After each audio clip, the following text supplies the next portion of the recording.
वाञ्छितलाभाय चन्द्रार्थकृतशेखरां रुषारूढां शूलधारं शैलपुत्रीं यशस्विनीं वन्दे वाञ्छितलाभाय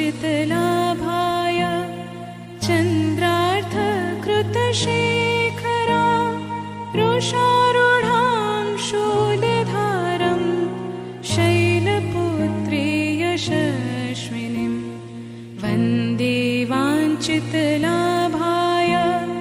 चन्द्रार्थकृतशेखरां रुषारूढां शूलधारं शैलपुत्रीं यशस्विनीम् ॐ शं शैलपुत्रीदेव्यै नमः।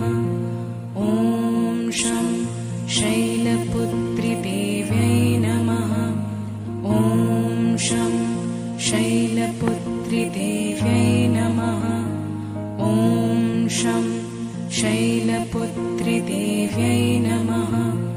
ॐ शं शैलपुत्रीदेव्यै नमः। ॐ शं शैलपुत्रीदेव्यै